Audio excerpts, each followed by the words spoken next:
Imagine looking at your children for the 12th time this month and wondering, how am I going to feed them? More than 46 million Americans live in poverty. That's 1 out of every 6 people. Economic change can cause someone to fall into the poverty thresholds. No one is off limits.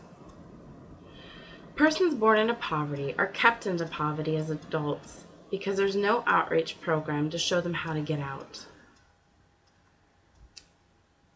The official poverty measure has been criticized for not accounting for several factors that can affect a family's well-being and economic growth, and for not having been updated, except for inflation, for the last 4 decades. Let's take a look at statistics of poverty and hunger.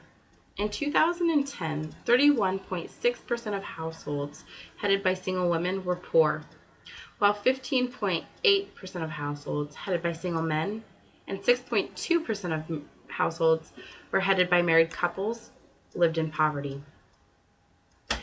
The federal poverty threshold in 2010 for a family of 4 with 2 children 17 and under was $22,113 annual gross income.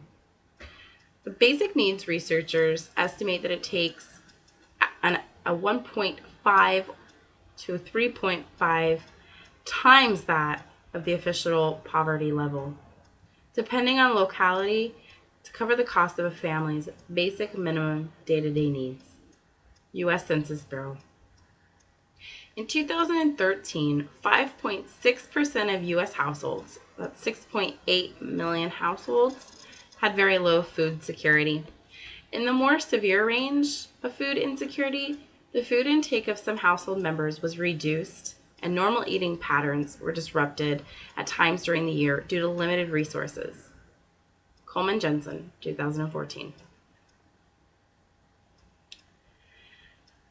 Let's look at how poverty affects our thinking.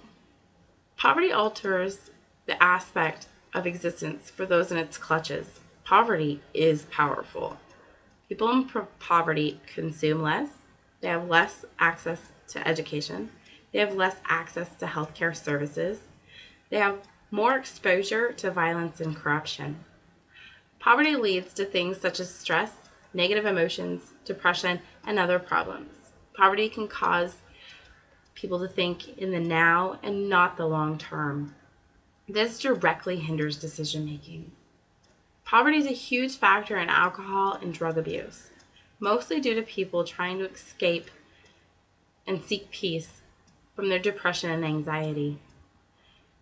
They don't have access to regular healthcare services, so they can't just go in and get antidepressants or anxiety medication or see a counselor. This directly affects their ability to make decisions. Let's sum it up. Poverty is a major cause in social tension and threatens to divide nations due to inadequacies, and mostly it's due to income inadequacies. We are gradually losing our middle class. This goes to show that we are dividing our nation into poor and wealthy. Poverty can debilitate an entire country. Lack of jobs equals higher poverty levels. Income reflects on poor infrastructures, unemployment, lack of basic services, education, malnutrition, violence, and substance and disease.